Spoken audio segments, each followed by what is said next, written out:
करते हैं, क्योंकि याद की यात्रा में सभी कुछ समाया हुआ है। गाया जाता है, सन्मुख रहने से नजर से निहाल होते हैं।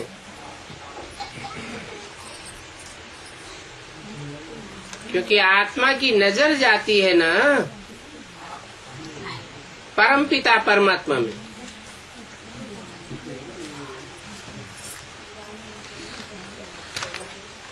जब परमात्मा बाप में नजर जाती है तो उनको और कुछ भी अच्छा नहीं लगता। उनकी याद से ही विकर्म विनाश होते हैं।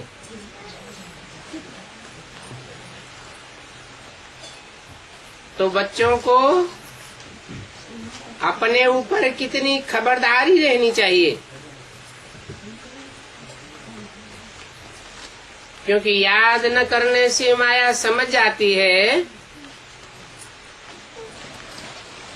कि इनका भी योग जुटा हुआ है, तो फिर वो अपनी तरफ खींचती है। और जब अपनी तरफ खींचती है तो कुछ न कुछ उल्टा काम कराई देती है।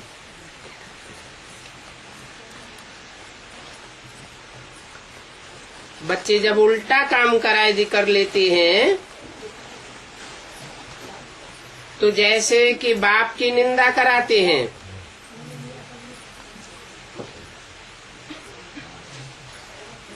भक्ति मार्ग में गाते हैं, बाबा मेरा तो एक दूसरा न कोई।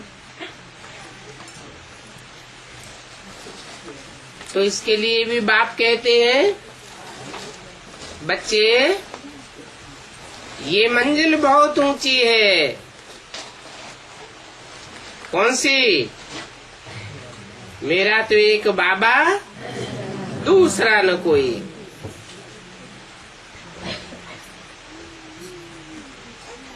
इस मंजिल में जो रहने वाले हैं उनकी निशानी है, काम करते हुए भी बाप में नजर लगी रहती है, बाप को ही याद करते हैं। यह है ऊंच के ऊंच मंजिल। कर्म करते याद में रहना, इसमें प्रैक्टिस बहुत अच्छी चाहिए। कोई भी कर्म इंद्रियों से कर्म करते हो, परंतु अगर प्रैक्टिस अच्छी है तो याद में रह सकते हैं। अगर प्रैक्टिस नहीं करते हैं तो जैसे कि बाप की निंदा कराते हैं, वाइब्रेशन खराब कर देते हैं। उल्टा काम करने लग जाते हैं। समझो, कोई क्रोध में आकर के आपस में लड़ते झगड़ते हैं तो ये भी निंदा कराई ना।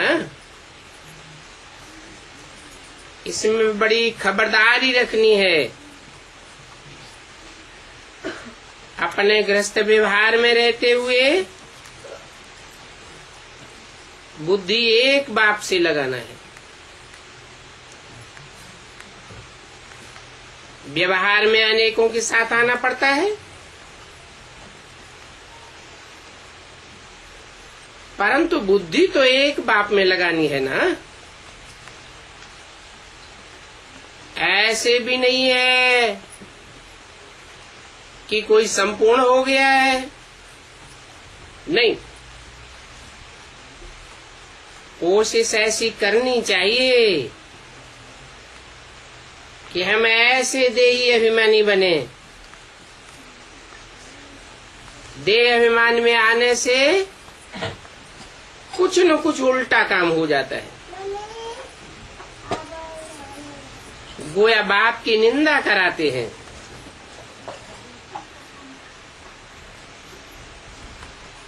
अभी बाप कहते हैं कि सदगुरु की निंदा कराने वाले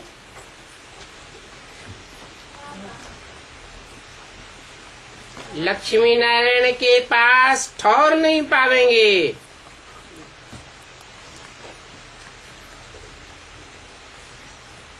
वो गुरु लोग तो ऐसे ही कहते रहते हैं, सदगुरु निंदक ठौर न पावे। वो तो अपने ही घर गृहस्थ का ठौर छोड़ के भागते हैं, फिर औरों से भीख मांग करके ठौर बनाते हैं, मठपंथ बनाते हैं। उनके पास तो कोई ठौर नहीं है। ये बाप आकर के तो नई दुनिया का ठौर देते हैं।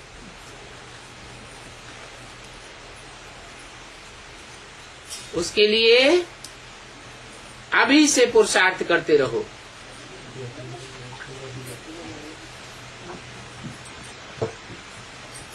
पुरुषार्थ करने से तुम बहुत शीतल बन जावेंगे।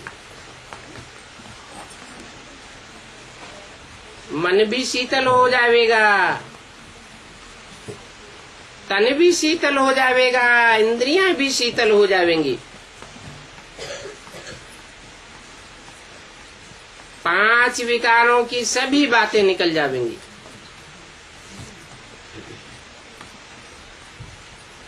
और बाप से बहुत ताकत मिल जाएगी। फिर कामकाज भी करना है। बाप ऐसे नहीं कहते हैं कि कर्मेंद्रियों से कर्म न करो।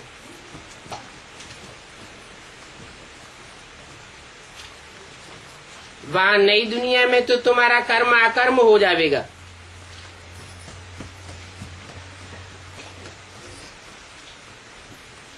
अभी कलयुग में जो तुम कर्म करते हो वो विकर्म बन जाते हैं।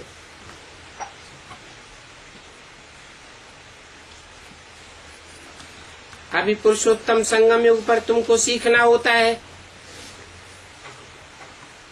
वहां नई दुनिया में सीखने की बात नहीं है।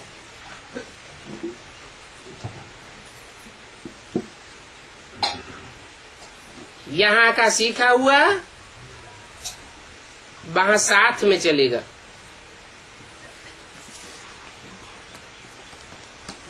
बाप बच्चों को समझाते हैं बैरमुखता में रहना अच्छा नहीं है, इसलिए अंतर्मुखी भव। अंतर्मुखी का मतलब ये नहीं है कि मुख से बोलना ही बंद कर दो, नहीं।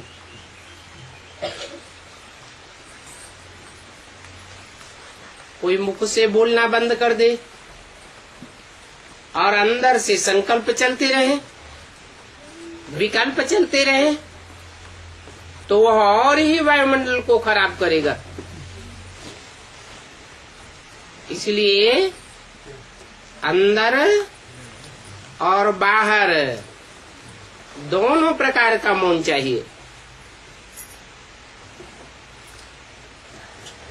आखिरी वो भी समय आवेगा जब तुम बच्चे अंदर और बाहर दोनों से अंतर्मुखी हो जाएंगे। सिवाय बाप के और कुछ भी तुमको याद नहीं आवेगा।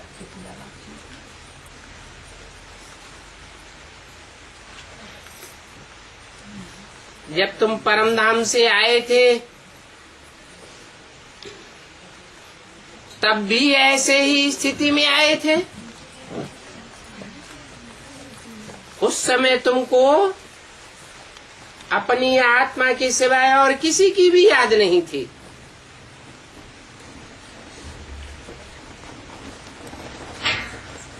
गर्भ से भी जब बच्चा बाहर निकलता है तो पता पड़ता है ये हमारा बाप है, ये हमारी माँ है, ये फलाना है। तो फिर अब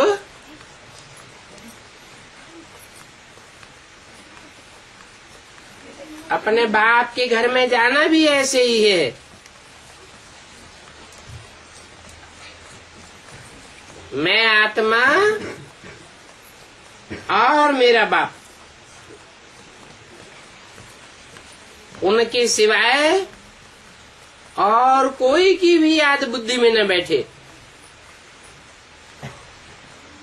बल टाइम पड़ा है, परंतु फिर भी पुरुषार्थ तो एड़ी चोटी का करना है। 20 नाखूनों का जोर लगाना है, क्योंकि इस शरीर पर तो कोई भरोसा नहीं, कब छूट जाए। सड़क पर चलते चलते मौत हो जाती है।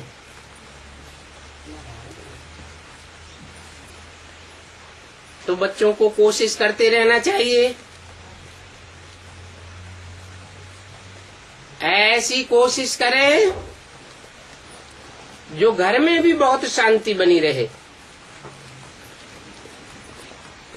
कोई प्रकाश का कलेश न होने पावे।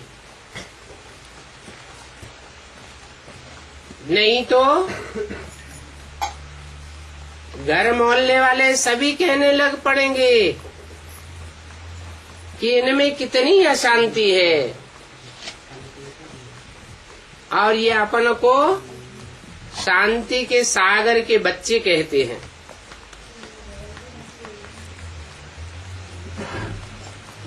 वास्तव में तुम बच्चों को बहुत शांत में रहना है, क्योंकि तुम सुख और शांति दोनों का वर्षा ले रहे हो। शांति का वर्षा अर्थात मुक्ति का वर्षा,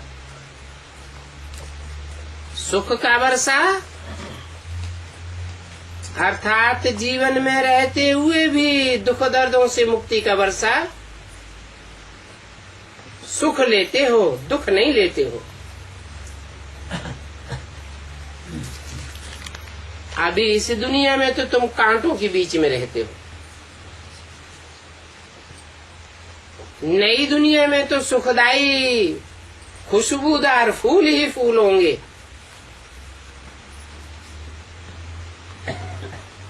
अभी तुम सुखदाई फूलों के बीच में नहीं हो, तो भी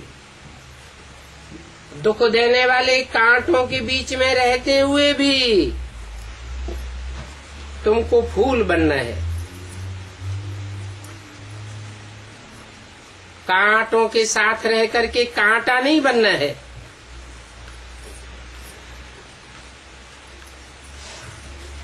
जितना तुम बाप को याद करेंगे उतना शांत रहेंगे। कोई कुछ भी उल्टा सुल्टा बोले, तुम शांत में रहो। तुम्हारी आत्मा का स्वधर्म ही शांत है।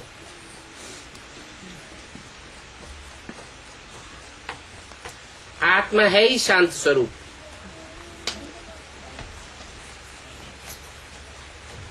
और शांति का मतलब सो जाना नहीं है।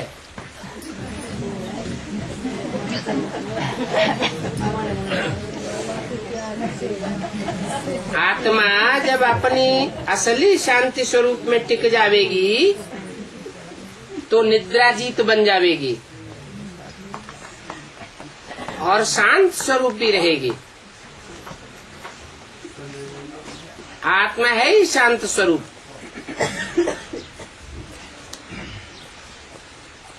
आत्मा अपने स्वधर्म में टिकनी चाहिए।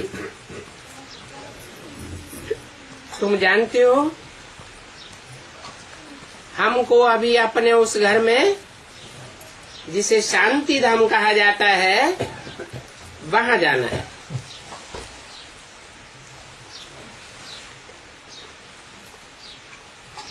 बाप भी शांति का सागर है, तुम्हारा घर भी शांति का घर है। शांति धाम कहते हो ना, कहते भी हैं तुमको भी शांति का घर बनना है। वाहियात झरमुई झगमुई की बातें बहुत नुकसान कर देती है। बाप डायरेक्शन देते हैं, ऐसी झरमुई झगमुई की बातें नहीं करनी चाहिए। इन बातों से तुम बाप की निंदा कराते हो।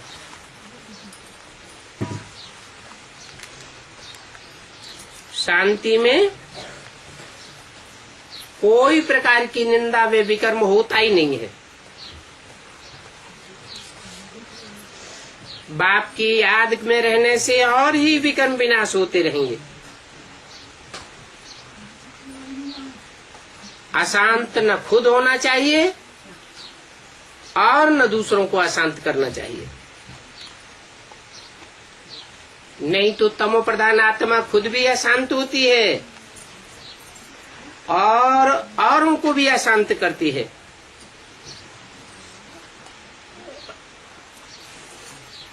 किसको दुख देने से आत्मा नाराज होती है। बहुत हैं जो रिपोर्ट लिखते हैं, खासकर माताओं की ये कंप्लेंट होती है, कहती हैं बाबा जब ये घर में आते हैं तो बहुत दम चक्कर मचाए देते हैं। बाबा लिखते हैं तुम अपने शांति के धर्म में रहो।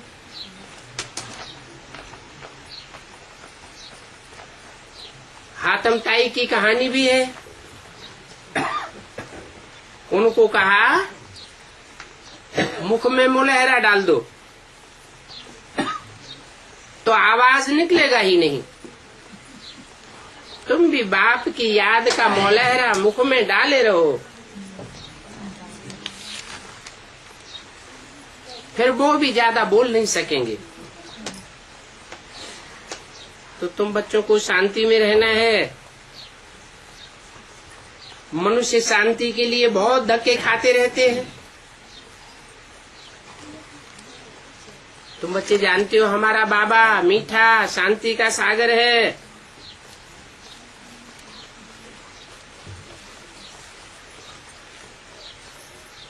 शांति की प्रैक्टिस कराए कराए सारे विश्व में शांति कराए देते हैं।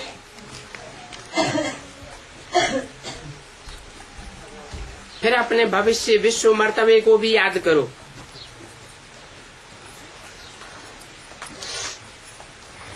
बहानुई दुनिया में होता ही एक धर्म है, दूसरा कोई धर्म नहीं होता। एक धर्म होने को ही विश्व में शांति कहा जाता है।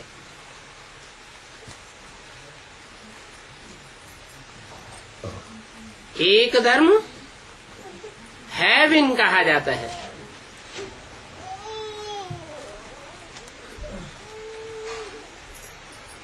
पर जब दूसरे धर्म आते हैं तो हेवन की जगह हंगामा हो जाता है।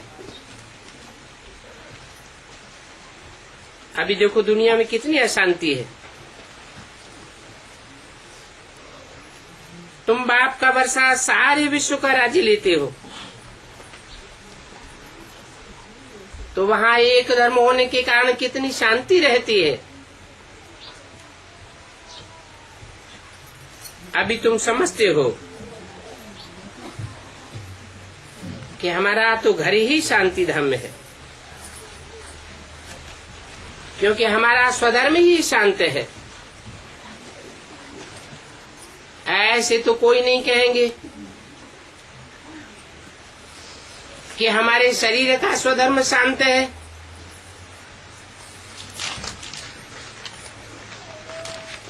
अविनाशी है तो उसका स्वधर्म शांत है, शरीर तो विनाशी है। विनाशी धर्म का विनाशी ही होगा। तो शरीर विनाशी चीज है, आत्मा अविनाशी चीज है। जितना समय आत्माएं वहां रहती हैं तो कितना शांत रहती है, वहां शरीर तो नहीं होता। यहाँ तो सारी दुनिया में अशांति ही अशांति है, इसलिए शांति मांगते रहते हैं। परंतु कोई चाहे सदैव शांति में रहे, ये तो हो ही नहीं सकता। बल 63 जन्म कोई वहां रहा पड़ा रहे, नीचे आवे ही नहीं, फिर भी आना तो जरूर पड़ेगा ना। हर एक आत्मा को अपना सुख और दुख का पार्ट बजा करके वापस जाना है। तो इस ड्रामा को अच्छी रीति ध्यान में रखना होता है। तुम बच्चों को ये ध्यान में रखना, बाबा हमको 2 वरदान देते हैं। एक सुख का वरदान देते हैं और एक शांति का वरदान देते हैं।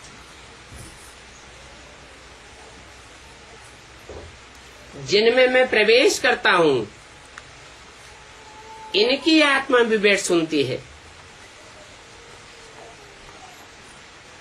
सबसे जास्ती इनके कान नजदीक सुनते हैं।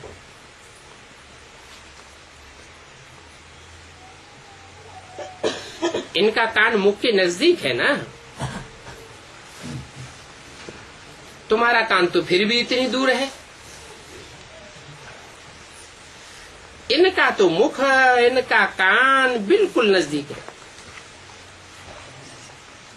ये झट सुन लेते हैं। बाकी सुन तो लेते हैं, फिर भी इनके सुनने और समझने में अंतर पड़ जाता है। इनके ब्रह्मा और प्रजापिता के सुनने और समझने में अंतर पड़ जाता है। ब्रह्मा को बाबा बेबी कहते हैं,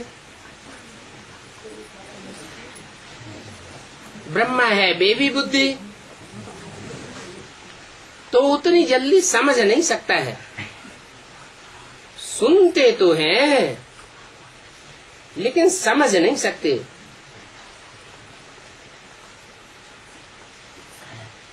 और राम बाप को कहा जाता है। बाप तो होता ही समझदार है, इतना समझदार कि सुनने के साथ साथ समझता भी जाता है। बाकी दोनों के कान झट सुनते हैं, तुम्हारे कान इतनी जल्दी सुनते भी नहीं। 70 साल हो गए सुनते सुनते, अभी तक सुनते ही नहीं। समझने की बात तो और भी दूर हो जाती है।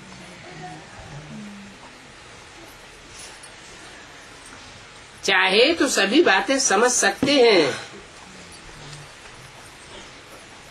बाप कहते हैं मीठे मीठे बच्चों, और मीठे मीठे तो सभी को कहते हैं, क्योंकि बच्चे तो है ना। तुम भी जानते हो जो भी जीव आत्माएं हैं वो सभी बाप के बच्चे अविनाशी हैं।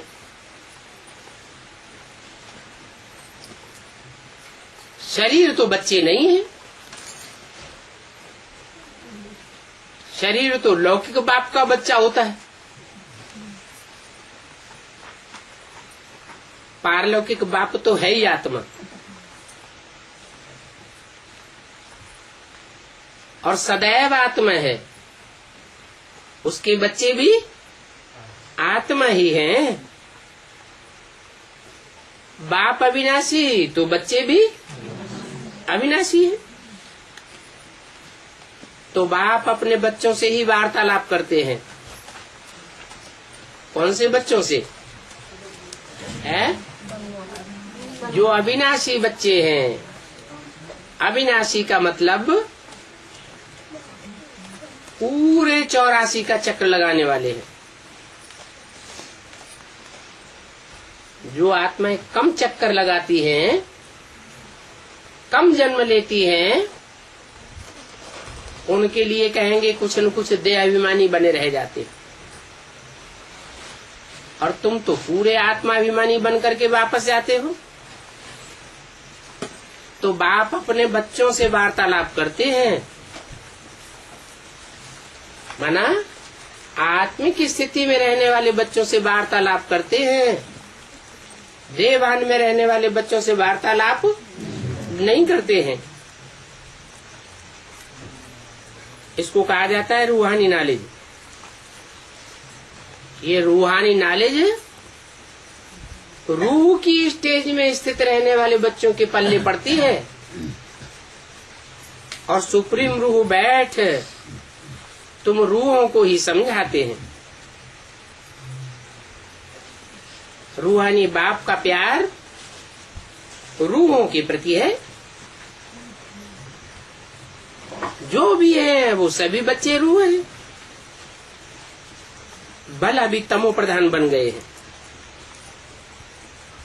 फिर भी बाप तो जानते हैं। जब ये घर में थे, परमधाम में थे, तब तो सतो प्रधान थे। अभी तमो प्रधान बन गए हैं। तो बाप तो सभी बच्चों को रास्ता बतलाते रहते हैं, चाहे तमो प्रधान बन गए हैं और चाहे पुरुषार्थ करके सात्विक स्टेज में आए हैं। बाकी वरदान देने की बात नहीं है, रास्ता बताने की बात है। ऐसे नहीं कहते हैं कि धनवान भव, धन धान्य से भरपूर हो जाओ, क्योंकि जानते हैं दुनिया का विनाश होने वाला है। तो धन धान्य सब खलास होने वाला है या रहेगा? वो तो सब खलास हो जाएगा। ऐसे भी नहीं कहते कि आयुष्मान भव। क्यों? क्योंकि जानते हैं कि कुछ ही वर्षों में सारी दुनिया की आयु खलास हो जाएगी। तो आयुष्मान भव का भी वरदान नहीं देते हैं। सतयुग में तुम थे, आयुष्मान भी थे, धनवान भी थे, परंतु बाबा अभी आशीर्वाद नहीं देते। ये आशीर्वाद तो गुरु लोग देते रहते हैं, आयुष्मान भव, धनवान भव। बाप तो बतलाए देते हैं कि ये दुनिया भस्म होने वाली है, इसमें किसी का धन नहीं रह जाएगा। ये तुम्हारा आखिरी जन्म है, सबकी आयु खलास होने वाली है। तो बाबा से कभी कृपा अथवा आशीर्वाद नहीं मांगना है।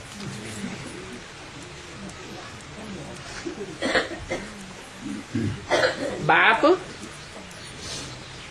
कृपा नहीं करते हैं। क्यों? एक के ऊपर कृपा कर देवे तो दूसरे कहेंगे कि हमारे ऊपर तो की नहीं, तो ये तो पार्शियलिटी साबित हो जाएगी। बाप कोई पक्षपाती थोड़े ही है। इसलिए बाप तो रास्ता बताते हैं। अब जो उस रास्ते पर चले सो प्राप्ति करे। तो बाप टीचर भी है। और ये बात पक्की पक्की याद रखनी है कि बाप तो पढ़ाई पढ़ाते हैं, रास्ता बताते हैं, कृपा करना, आशीर्वाद करना, ये बाप का काम नहीं है।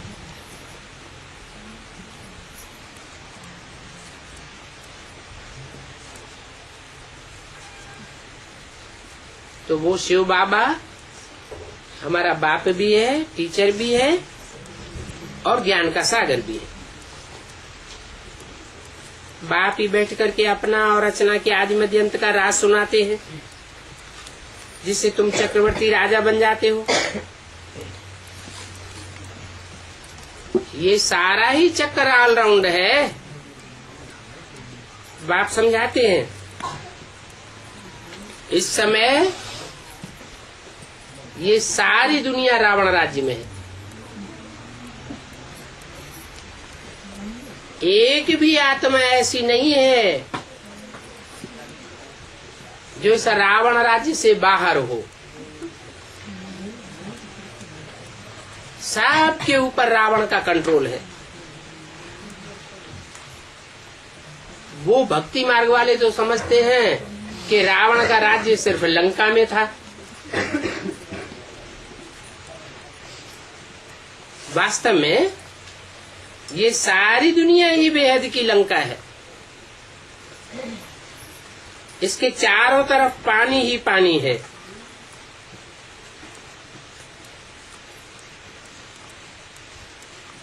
बाप आते हैं,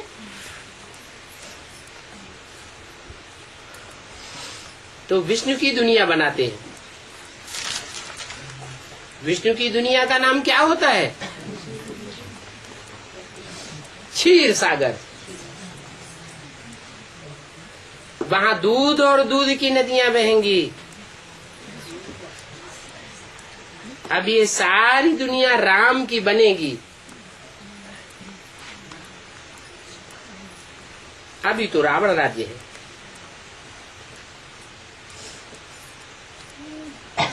बल कहते हैं लंका सोने की थी। सोना तो बहुत होता है। एक मिसाल भी बताते हैं। ध्यान में गया, वहां सोने की ईंटें देखी। जैसे यहाँ मिट्टी की ईंटें देखते हैं, वहां सोने की ईंटें होंगी।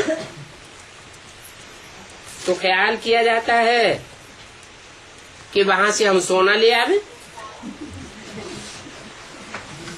जैसे कि नाटक बैठ बनाते हैं। अब ये भारत तो नामी ग्रामी है, क्योंकि और खंडों में इतना सोना हीरे जवाहरात नहीं होते हैं जितना भारत में होता है। भारत की भारी महिमा है। फिर भी बाप कहते हैं मैं सिर्फ भारतवासियों की ही सदगति नहीं करता हूँ, खास भारतवासियों की और आम सारी दुनिया की सदगति करता हूँ। सभी को वापस ले जाता हूँ। तो बाप अभी आए हैं गाइडेंस करने के लिए। तीर्थों में जाते हैं, वहां गाइड होते हैं ना, वो तो है हद के गाइड। ये बाप तो बेहद का गाइड है। कहते हैं चलो बच्चे अभी घर चलो, बेहद के घर में जाना है। उस बेहद के घर का रास्ता कोई जानता नहीं है। मैं तुमको उस बेहद के घर में जाने का रास्ता बताता हूँ। सभी आत्माओं के पंख टूटे हुए हैं।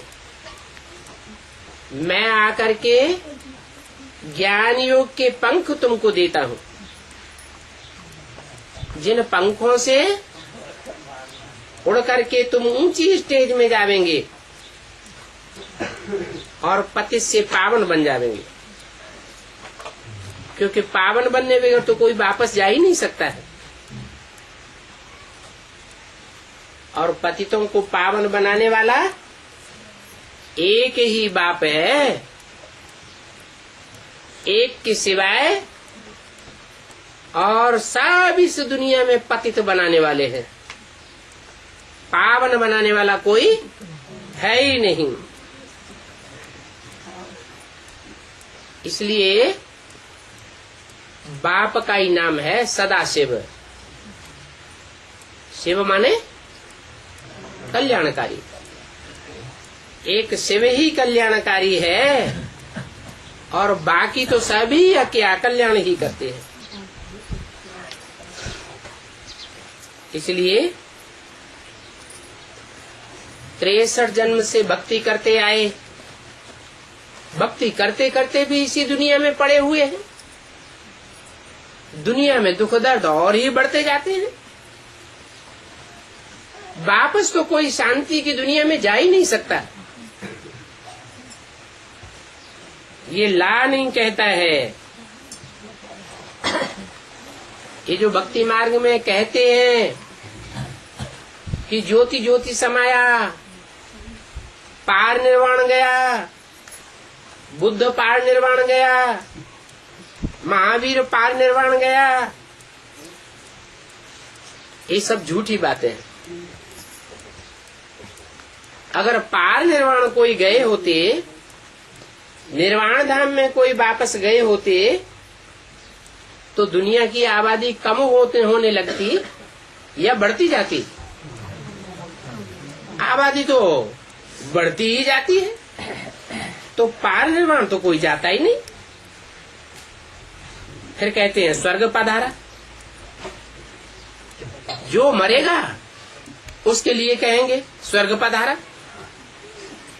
अब ऐसे स्वर्ग में पधारते जावेंगे, अमर लोक में जाते जावेंगे, तो ये दुनिया तो खाली हो जानी चाहिए। दुनिया खाली हो रही है कि और ही जनसंख्या बढ़ रही है?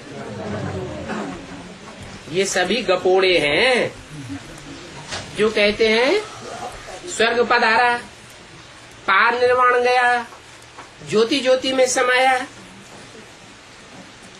बाप कहते हैं ये दुनिया तो एक अविनाशी नाटक है। जैसे वो विनाशी नाटक होते हैं, तो जब तक नाटक पूरा न हो, ड्रामा पूरा न हो, तो रंगमंच पर एक्ट करने वालों की संख्या बढ़ती जाती है या घटती जाती है? बढ़ती जाती है। ऐसे ही ये दुनिया भी एक रंगमंच है, नाटकशाला है। इसमें तो परमधाम रूपी घर से आने वाली नाटककारों की संख्या बढ़ती ही जानी है और अंत तक बढ़ती रहेगी। ये अविनाशी ड्रामा है, इसका अंत कभी नहीं होता है। बाप समझाते हैं, कल तुम हमारे पास आए थे, राजयोग पढ़ रहे थे, तो तुम जानते हो कि भगवान बाप राजयोग सिखाए राजों का राजा बनाते हैं, और ऐसी पढ़ाई बाप के सिवाय और कोई भी नहीं पढ़ा सकता। कौन सी पढ़ाई है? राजा बनाने वाली पढ़ाई, राजाई की पढ़ाई, और कोई नहीं पढ़ा सकता। मानो अंग्रेज आए, अंग्रेजों ने ढेर सारे कॉलेज खुलवाए, यूनिवर्सिटीज बन गई। वहां जो पढ़ाई पढ़ते हैं वो सब विनाशी पढ़ाई पढ़ते हैं। इंजीनियर बनावेंगे, डॉक्टर बनावेंगे, राजा तो नहीं बनावेंगे। चाहे इंजीनियर बने, चाहे डॉक्टर बने, चाहे कोई भी ऊंची से ऊंची पढ़ाई पढ़े, बड़े बड़े ऑफिसर बन जावे, तो भी कहेंगे नौकर हैं। नौकर माने राजा, नौकर माने नौकर, दास दासी। राजा तो कोई बनते ही नहीं है। ये राजाई की पढ़ाई तो बाप ही आकर के पढ़ाते हैं, और तो हिस्ट्री में कोई ने ये राजाई पढ़ाई नहीं है। तो देखो ये बातें और कोई समझाए नहीं सकते, और तुम बच्चों की सिवाय ये बातें कोई समझ भी नहीं सकते। अभी बाप समझाते हैं कि तुम बच्चे 63 जन्म गटर में पड़े हुए थे। तुम्हारी बुद्धि गोमूत्र में रमण करने वाली बन गई। उसमें तुमको कितना सुख आता था, बाहर निकलने की दिल ही नहीं होती है। घड़ी घड़ी वो गटर ही याद आता रहता है। देखने से ही कहते अभी फिर उस गटर में जाऊं। नहीं देखते हैं तो भी बुद्धि उसी गटर में जाती है। 63 जन्म की आदत पड़ गई है ना। बाप कहते हैं ज्यों ज्यों समय इस दुनिया का बीतता जाएगा, क्यों क्यों माया और ही जोर से उस गटर की याद दिलाती जाएगी।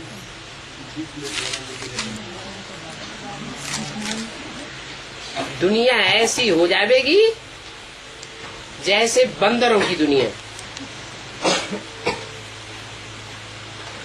तो तुम बच्चों को तो बहुत खबरदार रहना है। इसी बात पर तुम्हारी युद्ध है माया से। इस युद्ध में ये आंखें बड़ा धोखा देती है।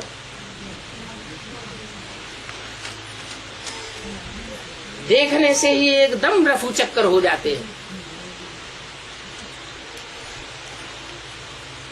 तो इन आंखों को कब्जे में रखना है। देखा गया है कि भाई बहन के संबंध में भी दृष्टि ठीक नहीं रहती है। तो अभी बच्चों को समझाया जाता है कि अपन को आत्मा आत्मा भाई भाई समझो। ये सभी कहते तो हैं कि हम आत्मा आत्मा भाई भाई है। ये तो कहने की बात हुई, परंतु अंदर से ऐसा अनुभव करते हैं क्या?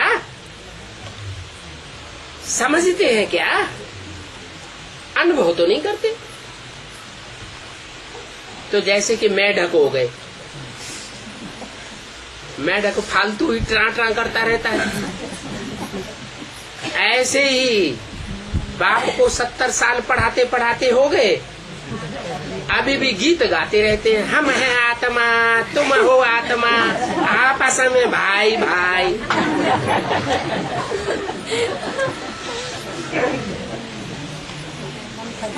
अरे आत्मा स्टार प्रकृति के बीच में याद आता है। प्रकृति में आत्मिक स्मृति की प्रैक्टिस पक्की हुई है। अगर पक्की हुई है तो कहेंगे कि समझ है, नहीं तो बहुत ऐसे बोलते रहते हैं कि आत्मा को कैसे याद करें।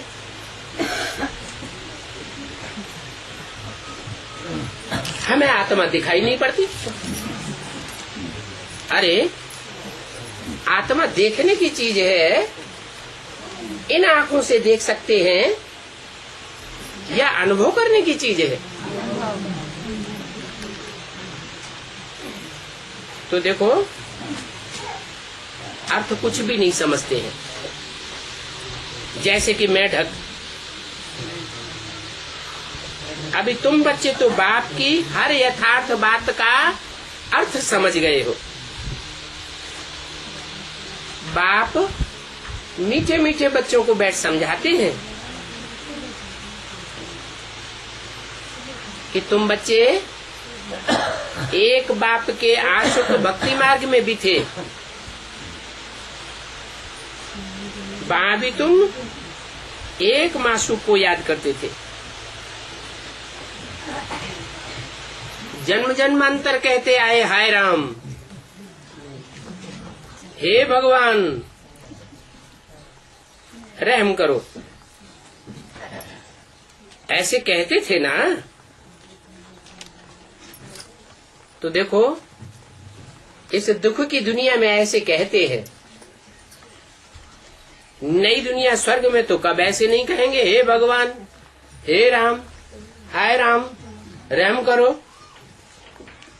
क्यों नहीं कहेंगे?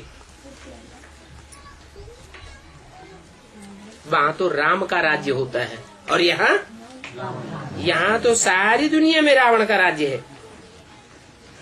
अभी तुम बच्चों को राम राज्य में ले जाते हैं,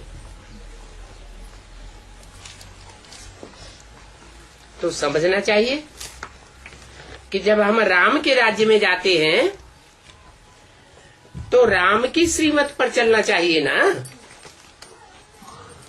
और राम की श्रीमत पर कैसे चलेंगे? है? अरे राम को पहचानेंगे तब श्रीमत पर चलेंगे कि बिना पहचाने श्रीमत पर चलेंगे? राम को पहचानेंगे तो राम की मत पर चलेंगे। अभी तुमको राम की मत मिलती है, जिसको ईश्वरीय मत भी कहा जाता है। फिर सतयुग त्रेता में तुम्हें मिलेगी दैवी मत। ईश्वरीय मत है ऊंचे चढ़ाने वाली,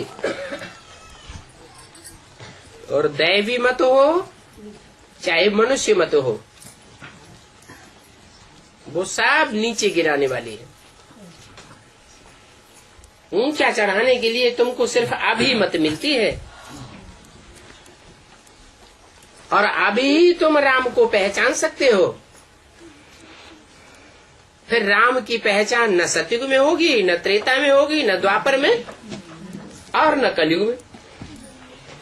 राम कृष्ण की आत्माएं तो इस दुनिया में होंगी, कोई न कोई रूप में पार्ट बजावेंगी, परंतु तुम उनको पहचान नहीं सकेंगे। तो ये कल्याणकारी संगम युग है। इस कल्याणकारी संगम युग को कोई नहीं जानते हैं, क्योंकि सभी को बताया हुआ है कि कलयुग तो अभी छोटा बच्चा है। कलयुग को सिर्फ अभी 5000 वर्ष हुए। तो ऐसी गलत फहमी में मनुष्य गुरुओं ने डाला हुआ है। कहते हैं इस सृष्टि के तो लाखों वर्ष पड़े हुए हैं। कितने घोर अंधियारे में दुनिया में बारूद का ढेर लगा पड़ा है। हजारों हजार तादाद में एटम बम बन चुके हैं। दुनिया बारूद के ढेर पर खड़ी हुई है, और उन मनुष्य गुरुओं ने तुमको सुलाई दिया क्या कहकर कि दुनिया तो लाखों वर्ष है। बाप कहते हैं ये सभी शास्त्रों की बातें हैं घोर अंधियारा। ये शास्त्रों का भूसा मनुष्य गुरुओं की मत पर निकला है। बाप आकर के ज्ञान का सोझरा करते हैं। भक्ति मार्ग में भगवान को पाने के लिए बहुत धक्के खाते हैं। मंदिर में जावेंगे, टिकाने में जावेंगे, मस्जिद में जावेंगे, गिरजाघर में जावेंगे, एक एक गुरु के पास जाते रहते हैं, समझते हैं ये भगवान का रूप है, परंतु भगवान तो मिलता ही नहीं। ठोकरें खाते रहते हैं, कितने धक्के खाते हैं भगवान को पाने के लिए। और यहाँ संगम युग में तुमको कितना सहज बाप मिल जाता है। 63 जन्म तुमने धक्के खाए, तो बाप बैठ समझाते हैं, मीठे मीठे बच्चों, ये दुनिया 63 जन्मों से भक्ति मार्ग का अंधियारा फैलाने वाली बनी है।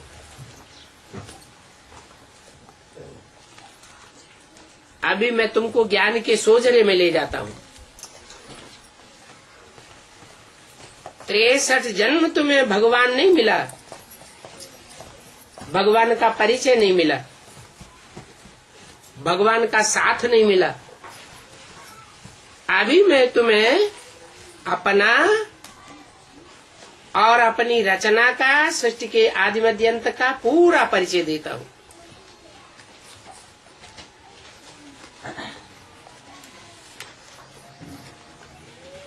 तेईस जुलाई 1968 की वाणी का तीसरा पेज। तो बाप कहते हैं, इस भक्ति मार्ग की भी ड्रामा अनुसार नूद है, फिर ये भक्ति मार्ग फिर भी होगा। अभी तो तुम्हारी बुद्धि में बैठ गया है क्या कि अभी तो हमें भगवान मिल गया है, अभी हमें भटकने की दरकार नहीं है। जिनको नहीं मिला है उनकी बुद्धि अभी भी भटकती रहती है। इस पार्टी में जावेंगे, उस पार्टी में जावेंगे, तो क्या कहेंगे, बुद्धि भटकी हुई है या ठहर गई है? भटकी हुई है। तुम तो कहते हो हम तो जाते हैं शिव बाबा के पास। कोई तुमसे पूछते हैं कहाँ जाते हो, तो तुम क्या कहेंगे, हम तो जाते हैं शिव बाबा के पास, बाप दादा के पास। परंतु इन बातों को तुम ब्राह्मण बच्चे ही समझते हो, कोई मनुष्य तो इन बातों को समझ नहीं सकता। तुम तो ब्राह्मण बन गए हो, ब्रह्मा की औलाद बन गए हो, तो तुमको पता है। मनुष्यों का तो मन भटकता रहता है, इसलिए उनको मनुष्य कहा जाता है। तुम कहते हो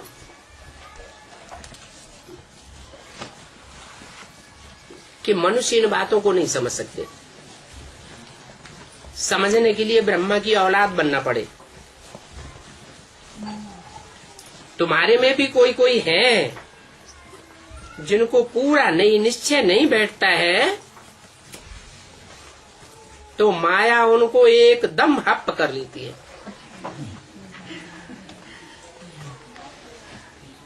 इसके लिए शास्त्रों में कहानी बनाई हुई है। माया ग्राह ने गज को अर्थात हाथी रूपी महारथी को पकड़ लिया, हप कर लिया। फिर क्या होता है, आश्चर्यवत कथंती सुनंती और भागंती हो जाते हैं। भगवान का ज्ञान सुनते हैं, दूसरों को कथंती कहते हैं, सुनते भी हैं, सुनंती कथंती और फिर आश्चर्यवत भागंती हो जाते हैं। पुराने पुराने जो भी चले गए हैं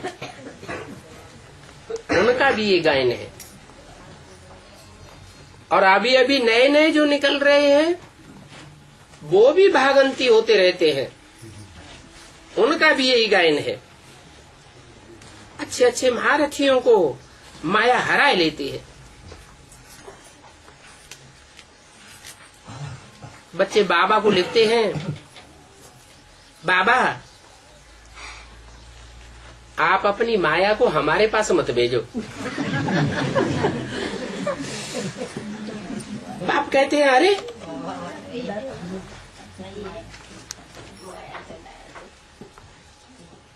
हम माया को बेटी कहता हूं, परंतु ये तो माया भी बेटी है क्या? मना जो असली बेटी होगी उसके चरित्र में, और जो मायावी बेटी होगी उसके चरित्र में फर्क होगा या नहीं होगा? बहुत फर्क होता है। तो बाप कहते हैं ये मेरी बेटी नहीं है, ये मेरी थोड़ा ही है।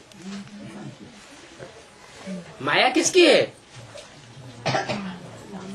माया तो रावण की है, माया मेरी नहीं है। रावण अपना राज्य करते हैं माया के ऊपर।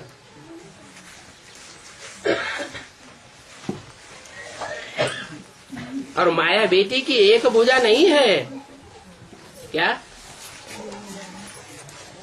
हजारों हजार भुजाएं हैं। कभी कोई भुजा से काम करती है, कभी कोई भुजा से काम करती है। इन माया बेटियों के ऊपर रावण का राज्य चलता है। अभी हम तो अपना राज्य स्थापन कर रहा हूं। हमारे राज्य का नाम क्या है? राम राज्य।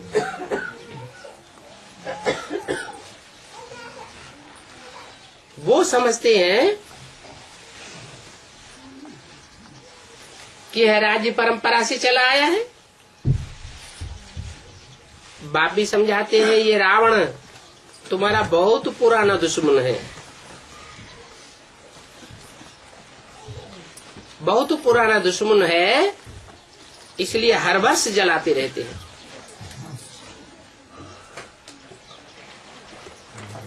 बहुत वहां जाते हैं रामलीला देखने के लिए, जहां रावण को जलाते हैं। मैसूर में तो बहुत रावण जलाते हैं, दशहरा बहुत मनाते हैं। कहाँ? क्यों? मैसूर में क्यों? सूर माना सूर्य। मैसूर में बहुत दशहरा मनाते हैं। रावण को जलाने का बहुत बड़ा पर्व मनाते हैं। मैसूर में क्यों? भारत में और भी तो बहुत शहर हैं, उनका नाम क्यों नहीं लिया?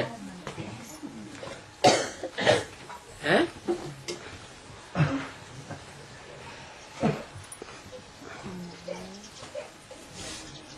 अरे भारत में चंद्रपुर नहीं है क्या? है? हाँ, चंद्र तो चंद्रवंशी हो गए, और सूर्य में सूर्यवंशी होंगे। राम कौन से वंश का था? सूर्यवंशी था।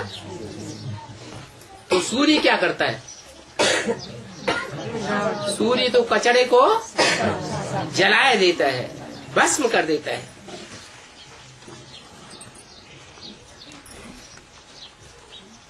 तो बहुत वहां जाते हैं रावण को जलाने के लिए। समझ कुछ भी नहीं है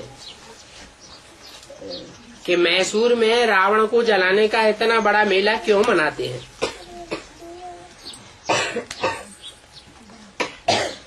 फिर रामलीला में दिखाते हैं कि राम ने इतनी बड़ी बंदरों की सेना ली।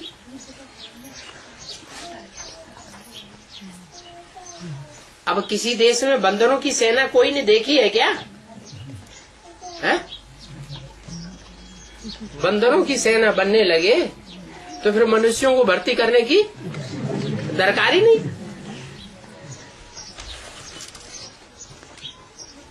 अभी तो बाप ने तुम्हारी सेना का नाम दिया है शिव शक्ति सेना। ये कोई बंदरों की सेना है क्या?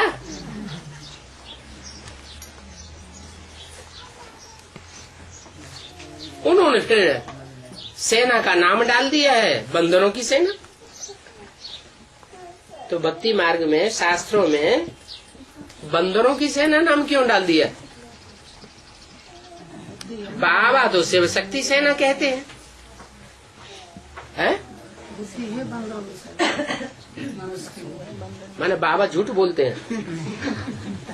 बाबा ने शिव शक्ति सेना कहा, ये झूठ हो गया, और उन शास्त्रकारों ने बंदरों की सेना लिख दिया, ये सच्ची बात हो गई है? नहीं, तो सच्चाई क्या है? सच्चाई ये है कि बाप तो अच्छा ही अच्छा कह करके अच्छा बनाए देते हैं।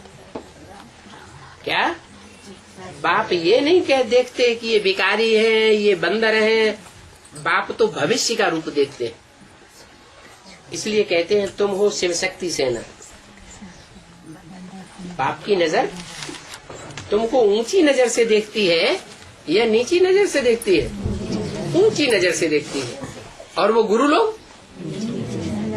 लोग नीची नजर से देखते हैं एक दूसरे को। इसलिए उन्होंने राम की बंदर सेना दिखाई दी। बाप समझाते हैं बरोबर तुम बंदर थे, अभी तुम बंदर से मंदिर लायक बन रहे हो। अभी तुम शिव बाबा से शक्ति ले रहे हो ना, तो शिव शक्ति सेना हो। रावण पर जीत पाने के लिए तुम शक्ति लेते हो, और ये भी जानते हो कि बाप ही आकर के राजयोग सिखाते हैं। इस पर अनेक प्रकार की कथाएं बना दी हैं। अमर कथा, तीजरी की कथा, सत्यनारायण की कथा, कितनी कथाएं बनाई हुई है। अभी तुम तो जानते हो कि बाबा अमर बनने की कथा हमको सुनाए रहे हैं। इसलिए बाबा कहते हैं तुम सब पार्वतियां हो। उन्होंने तो लिख दिया है, एक पार्वती को कथा सुनाई, बाकी कोई पहाड़ों पर कथा नहीं सुनाई। क्या मतलब हुआ पहाड़ों पर कथा सुनाई? उसका कि ऊंची स्टेज में, निराकारी स्टेज में बैठ करके ये ऊंची ऊंची बातें सुनाते हैं। ज्ञान की ऊंची ऊंची गहराइयों की बातें सुनाते हैं। बाकी ऐसे भी नहीं है कि शंकर ने पार्वती को कथा सुनाई। नहीं, कथा कौन सुनाते हैं सच्चाई की? है शिव बाबा सुनाते हैं। शंकर तो खुद ही याद में बैठता है। तो जो याद में बैठता है वो पतित है या पावन है? वो तो खुद ही पतित है। नहीं तो पावन को याद करने की क्या दरकार? अच्छा, ओम शांति।